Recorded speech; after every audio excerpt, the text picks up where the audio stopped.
teman-teman, selamat datang di podcast Ngobrol Media. Di era digital sekarang, berita bisa viral dalam hitungan detik. Tapi pertanyaannya, apakah semua yang viral itu sudah sesuai dengan hukum dan etika media? Nah, hari ini kita bakal ngobrol-ngobrol santai nih, tapi serius dengan tema hukum etika media bareng narasumber kita, Kak Ini dan Bang Nanda.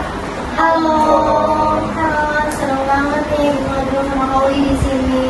Topik hari ini kayaknya memang penting banget ya, apalagi buat kita yang Gen Z ini, hidupnya tuh gak jauh-jauh dari media sosial, benar nggak Bang? Benar sekali. Oke, kita mulai dari dasarnya dulu ya. Apa sih sebenarnya hukum etika media itu menurut Kak Ini?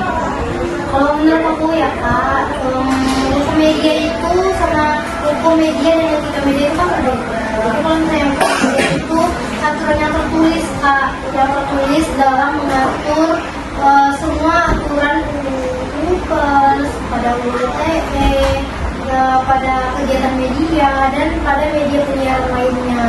Nah, kalau kita melanggar hukum media, kita tuh mendapatkan sanksi. Sanksinya itu bisa pidana dan ya gitu, hukuman pidana. Sementara ada etika media juga nih Kak. Kalau etika media ini kan moral ya, etika moral. Jadi pedoman moral dalam kita untuk mengatur dan menyampaikan informasi yang kita share, yang kita beritakan gitu.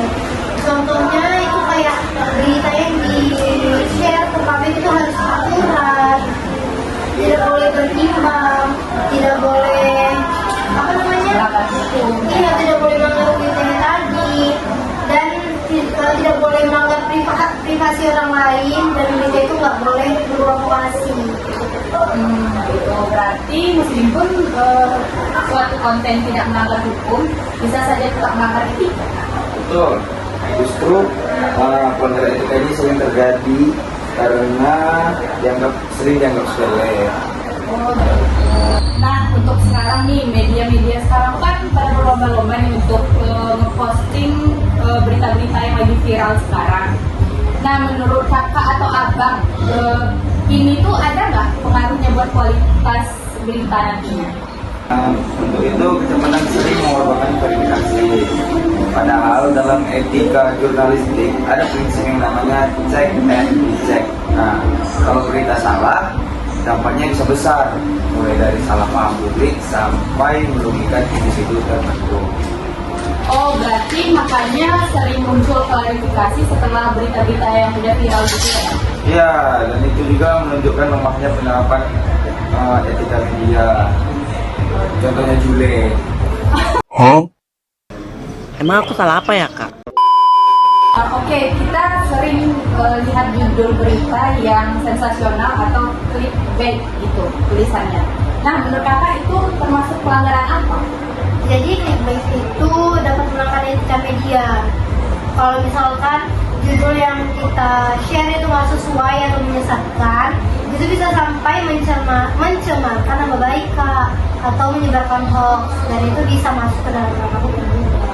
Judul yang berlebihan demi orang ngeklik itu bukan hal yang sepele ya Kak? Sama sekali itu tidak sepele karena media juga mempunyai pengaruh besar terhadap opini publik. Oke, sekarang kita bahas media sosial. Kan sekarang semua orang bisa nih bikin konten dan nyebarin informasi ya kan? Iya benar banget, semua orang bebas untuk share berita sama siapapun. Tapi kebebasan itu tetap ada batasnya ya Kak, karena walaupun kita tuh bukan jurnalis, kita tuh cuma pengguna media sosial aja, tapi kita tuh tetap terkena hukum atau UU-ITE juga Kak. Jadi kalau kita menyebarkan informasi sesuka kita aja, memviralkan apapun sesuka kita aja, itu kita bisa terkena hukum Kak. Dan menyebarkan berita hoax juga termasuk Kak, karena ujaran kebencian atau konten tanpa izin itu tetap diproses secara hukum. Kayak netizen zaman sekarang kan Kak, kalau misalkan ada berita yang lagi naik, yang viral kayak gitu, mereka gampang mengkritik lewat komentar, lewat video bahkan speech gitu kan. tentang opini sebenarnya nggak salah kan Kak memberikan opini kepada publik. Cuma cara mereka mengkritik itu bisa terkena UTE dan bagi yang men-share videonya juga bisa terkena hukuman juga Kak karena ibaratnya jadi kayak menyebarkan Memviralkan gitu ya? menyebarkan data pribadi deh jadinya kayak gitu. Oh gitu, oke. Jadi sebelum share harus mikir-mikir dulu lah kita ya Kak apa dampaknya. Ya, tentu karena etika media ini bukan cuma tanggung jawab media besar, tapi juga kita sebagai pengguna. Oh gitu. Nah, dari obrolan hari ini, kita bisa simpulkan kalau media bukan soal viral atau views, tapi juga soal tanggung jawab, kejujuran, serta etika. Bener Kak, karena yang sekali lagi informasi ini tuh tersebar, itu pasti ada dampak dan pasti ada akibatnya. Bisa panjang dan sulit banget untuk ditarik kembali. Itu namanya jejak digital. Nah, kayak zaman sekarang itu ada jejak digital. Apapun yang kita posting, apapun yang kita share, ataupun orang lain yang share, itu pasti terkena jejak digital. Mungkin untuk sekarang habis gitu ya Kak, tapi untuk di masa yang akan datang itu tetap ada namanya jejak digital. Jadi untuk teman-teman semua ada bijak dalam menggunakan media sosial. Jadi kayak menggunakan apapun, men-share apapun, Komentar juga ya termasuk. iya men-share apapun itu harus kita benar-benar selidiki ini berita udah benar atau belum, karena kita sebagai pengguna media sosial ini nggak bisa sembarang mengupload atau share apapun karena semuanya itu kita tinggal di Indonesia ya guys, di Indonesia negara hukum, jadi semua pokoknya yang kita lakukan itu ada hukumnya dan ada prosesnya.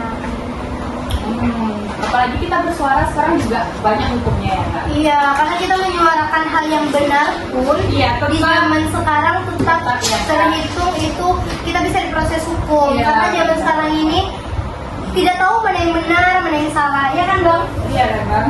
Aduh kok abangnya nggak ikut ya gitu. Oke udah ya guys, dan semoga setelah ini kita bisa lebih bijak lagi untuk membuat atau mengkonsumsi media. Terima kasih dan yang sudah dengerin podcast dari Ngobrol Media.